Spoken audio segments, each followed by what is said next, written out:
tal, queridos hermanos y amigos? Les habla Julio y Alisa Toro.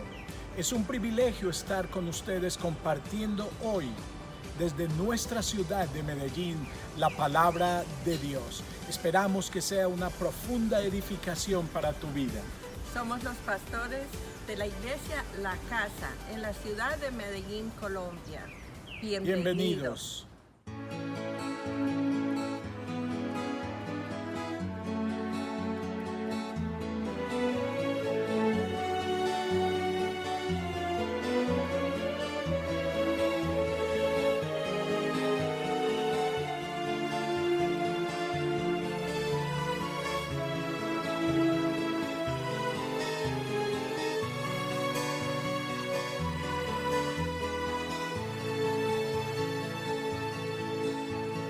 Dicen que la vida es amarga, pero no lo es cuando se cree en Dios.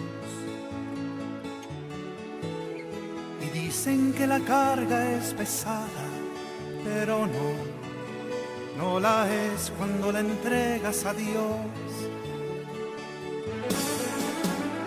Pon tu fe en Jesús y verás qué fácil es compartir, vivir, amar, caminar, correr, volar. Pon tu fe en Jesús y verás que tú podrás luchar sin miedo a nada y sin necesidad de espada. Si pones tu fe en Jesús, en Jesús y verás qué fácil es compartir, vivir, amar, caminar, correr, volar. Pon tu fe en Jesús y verás que tú podrás luchar sin miedo a nada y sin necesidad de espada. Si pones tu fe en Jesús.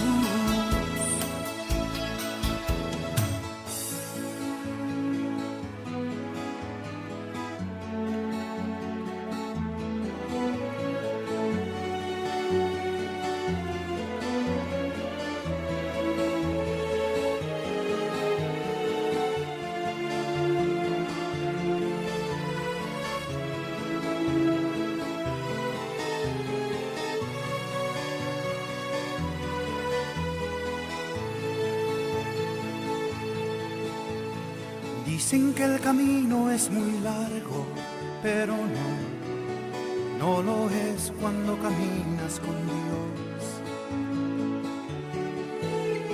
Y dicen que luchar es en vano, pero no lo es si luchas junto con Dios. Pon tu fe en Jesús y verás qué fácil es compartir, vivir, amar, caminar, correr, volar. Pon tu fe en Jesús y verás que tú podrás luchar sin miedo a nada y sin necesidad de espada. Si pones tu fe en Jesús,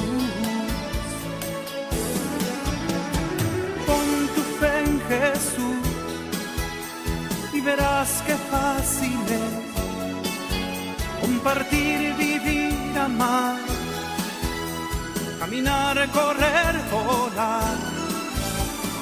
Pon tu fe en Jesús y verás que tú podrás luchar sin miedo a nada y sin necesidad de espada. Si pones tu fe en Jesús, si pones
Qué bendición poder estar hoy con ustedes compartiendo la sagrada palabra de Dios.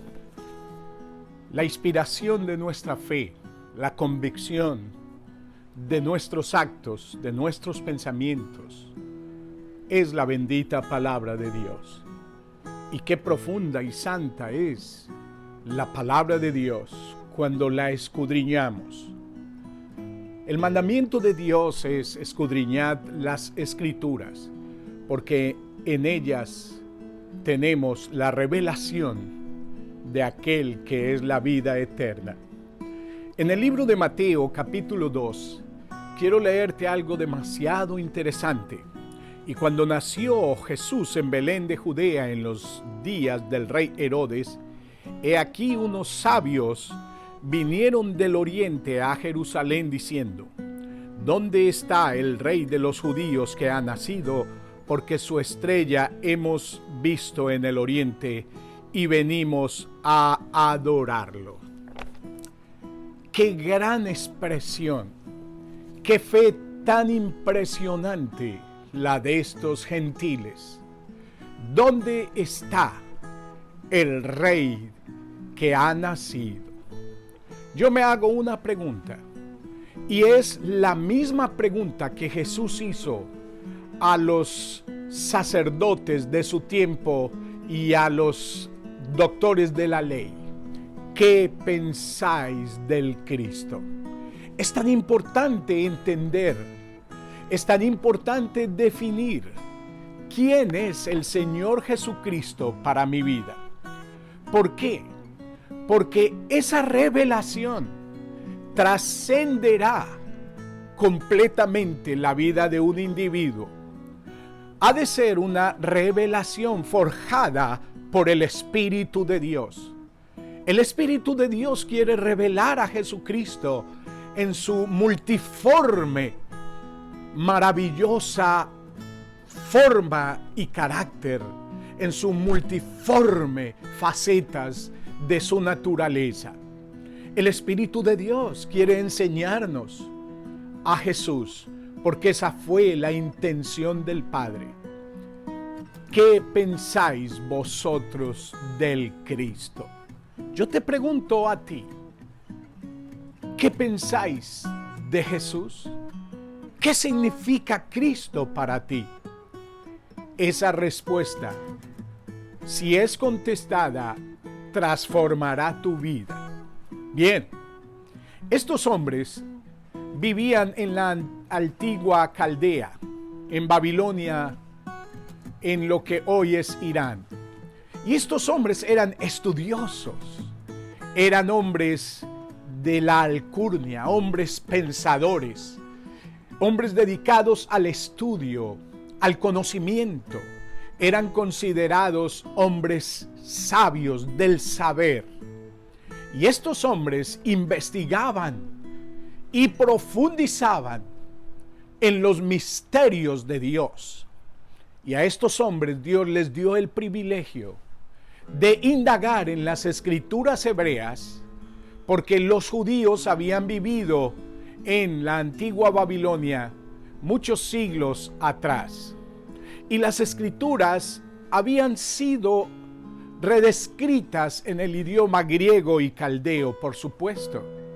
Y estos hombres, como indagadores e investigadores, tuvieron acceso a la revelación del Mesías. Y el Espíritu Santo les fue guiando en la dirección correcta. Porque el Espíritu Santo siempre está guiándonos en la dirección hacia Jesucristo nuestro Señor. Esos hombres habían estudiado el libro de Números, por supuesto, Deuteronomio. Habían estudiado los profetas y en las sagradas escrituras habían entendido que un libertador nacería, que un Mesías rey vendría a este mundo. Y ese fue el tema de su investigación en los años posteriores que siguieron. Ese pensamiento del Mesías los inundó. Y como sabemos, Dios siempre galardona todo buen deseo. Esos hombres entendieron que muy pronto nacería el Silo, el que redimiría las naciones de la tierra. Y emprendieron un largo viaje, más de 1500 kilómetros. Era una búsqueda intensa, una búsqueda apasionada. Esos hombres, sin ser judíos, se aventuraron en la experiencia más gloriosa de la vida. Iban en búsqueda del rey que debía de nacer. Esa búsqueda del rey los apasionaba, los gobernaba, los conquistaba. En esa búsqueda lo invirtieron todo.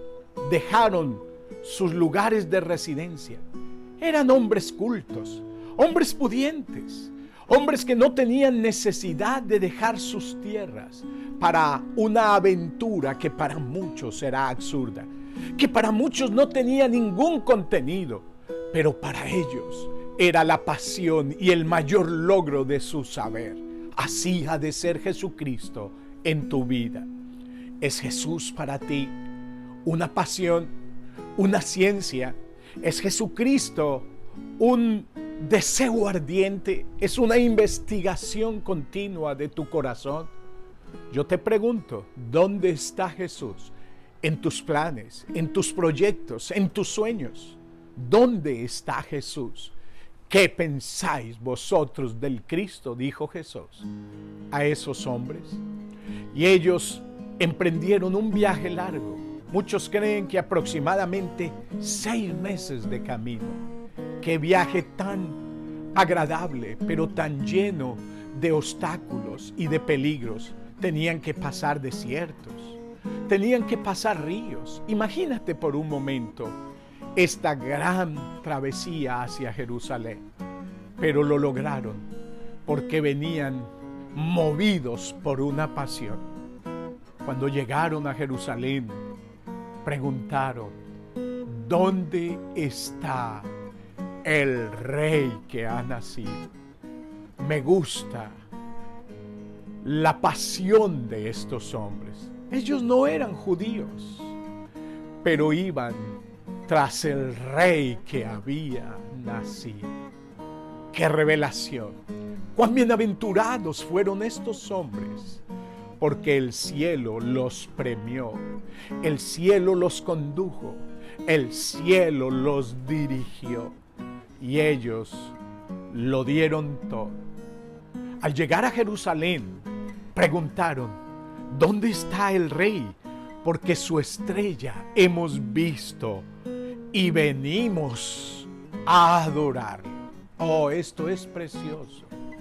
En el corazón que investiga y que se le revela la persona de Cristo, solo existe una adoración genuina. Y como lo vamos a ver más adelante, la verdadera adoración no es sencillamente cantar en una congregación. La verdadera adoración implica una búsqueda, implica un sacrificio. La verdadera adoración implica un testimonio.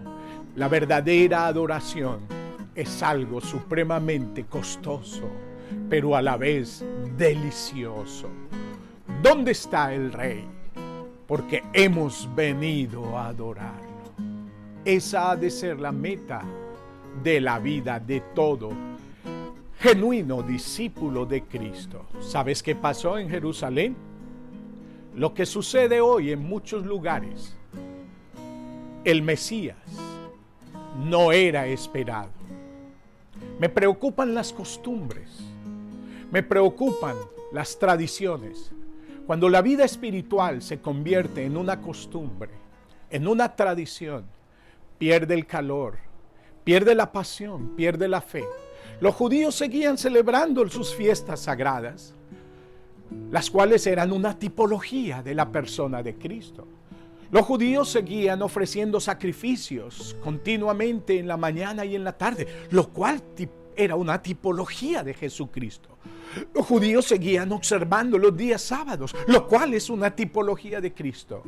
Pero era una letra muerta para ellos, porque la vida del Cristo viviente no era real. Su experiencia se había convertido en una religión vacía. Dice la palabra: y oyendo el rey Herodes se turbó y todo Jerusalén con él. ¿Qué se esperaba del pueblo judío?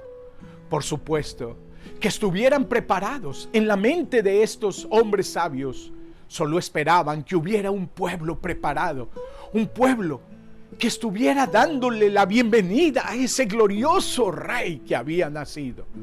Pero era tan indiferente este pueblo, estaban tan cegados por las tradiciones, que ya el Mesías Rey no existía.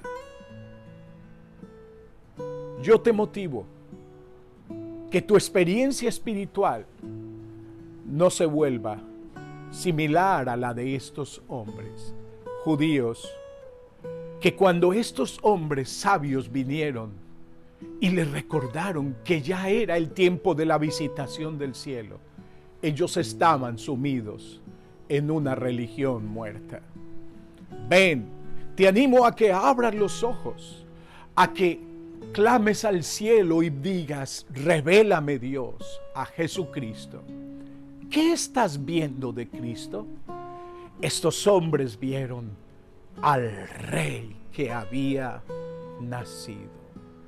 ¿Quién es Jesús para ti? Aquel rey temeroso. Este era un rey que venía de la línea de Esaú. Él no era judío, por lo tanto había llegado al trono a través de mucho soborno, mentira, a través de muerte y a través de cosas desastrosas. Él quería retener el reino, no podría encontrar un rey rival. Y aquel mentiroso rey convocó a los sacerdotes y les preguntó por las Escrituras dónde habría de nacer el Rey Jesús. Los sacerdotes indagaron en las Escrituras y por supuesto encontraron que en Miqueas estaba escrito: y tú, Belén, de la tierra de Judá, no eres muy pequeña entre los príncipes de Judá, porque de ti saldrá el guiador que apacentará a mi pueblo Israel. Algo me sorprende de aquel que busca sinceramente a Jesucristo. Aquellos hombres habían sido guiados por una estrella, por supuesto, también por las Sagradas Escrituras, que es el fundamento de nuestra revelación. Pero de una manera sobrenatural, Dios les dirigió a través de una estrella que los guió hacia el oriente, hacia el occidente, donde vivían los judíos. Y ellos llegaron y estaban tan alertas a la guianza de Dios en esta búsqueda, que cuando los sacerdotes dijeron: en Belén de Judea, las Escrituras de nuevo se volvían relevantes para ellos. Las Escrituras adquirían fe, adquirían luz y significado. Cuando ellos oyeron en Belén, ellos sabían que entonces no era Jerusalén, sino en Belén. Es lógico que aquellos hombres esperaban un acto de fe en esos sacerdotes y rabinos, que juntos irían en una procesión para dirigirse a Belén, en Judea, que se encontraba al sur. Pero ¿cuál fue la sorpresa? Cuando ellos se encaminaron solos. Por eso yo creo que la fe bíblica es una fe práctica.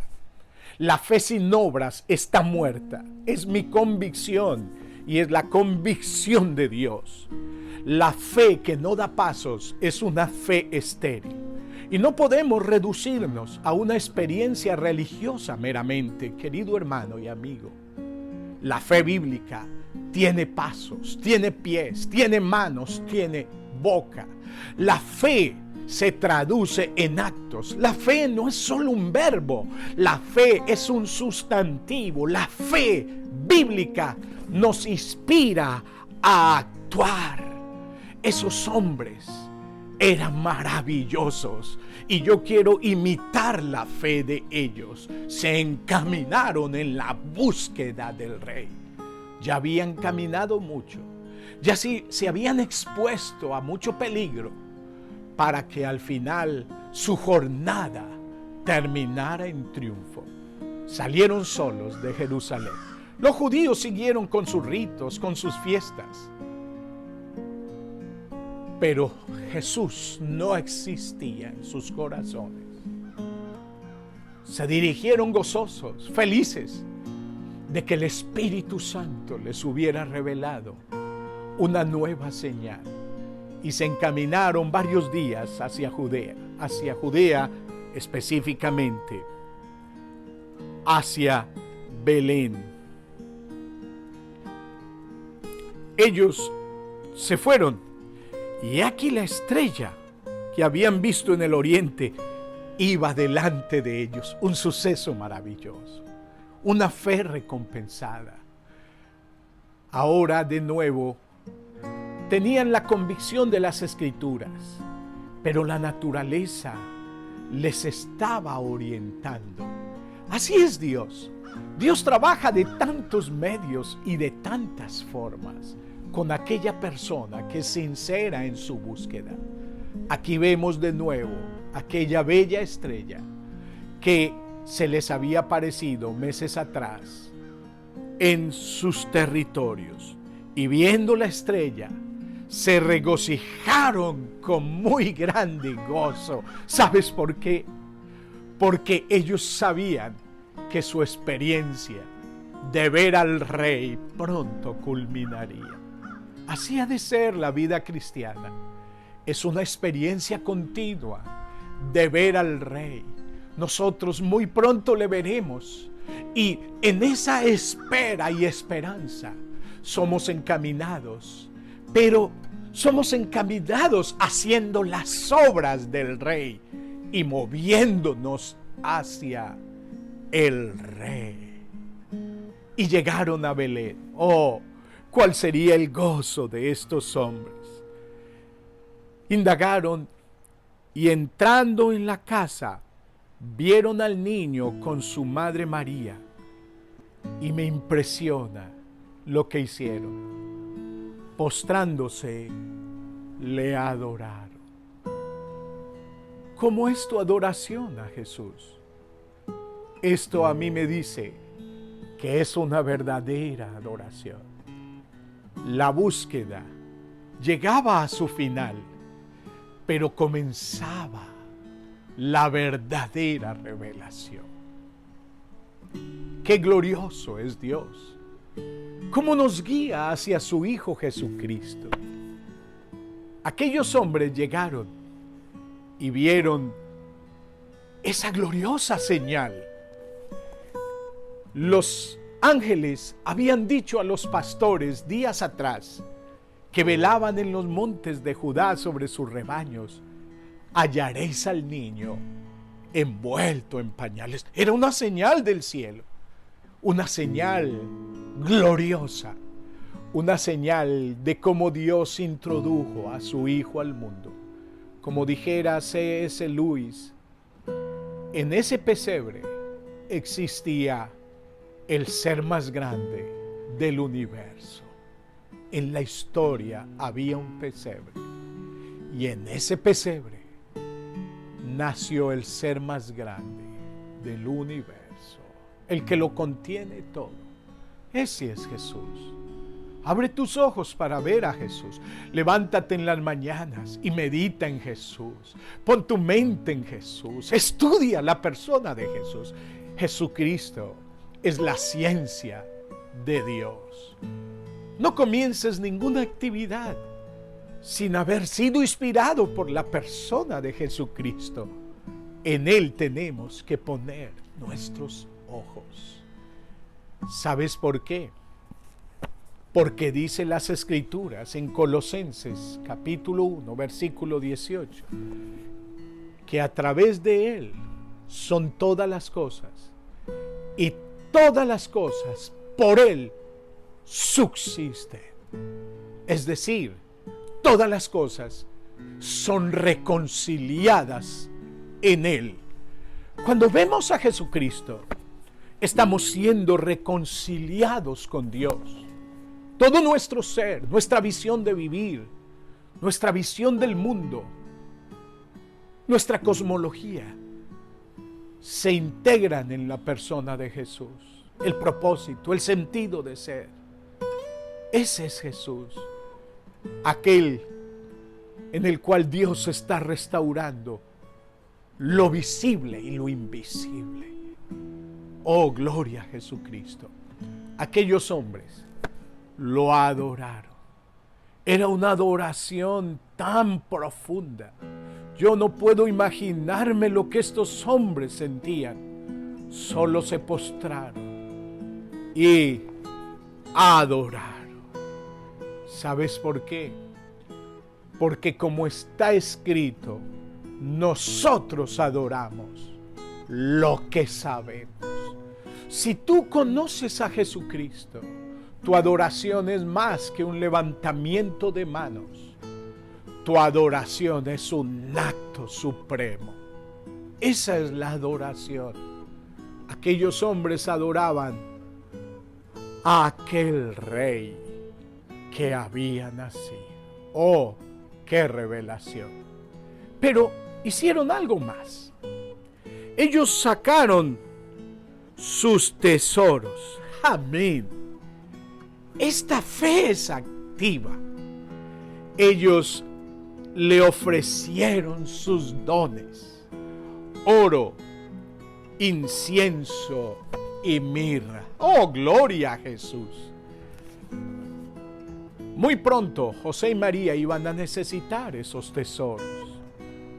La fe bíblica nos inspira a dar, a compartir los mejores tesoros, a hacerlos partícipes del rey y de su causa, por supuesto. Y estos hombres con gratitud adoraron con los dones que habían traído. Alguien dijo, y me sorprendió, que en cada uno de estos dones había una revelación de la persona de Cristo. Y pienso que tiene tanto sentido lo que dijo aquella persona. El oro representa a un ser divino. Las escrituras siempre son representadas simbólicamente en el tabernáculo. El oro, divinidad. Aquel ser que adoraban era el ser que era Dios. Aquel que venía del cielo y se hizo hombre por amor a los hombres. Pero ¿qué significa el incienso? Los judíos también usaban incienso en el tabernáculo. Y el incienso era la adoración. Una vida dedicada completamente a Dios era el incienso, símbolo de Jesucristo. Ofrecieron incienso, símbolo de la vida dedicada.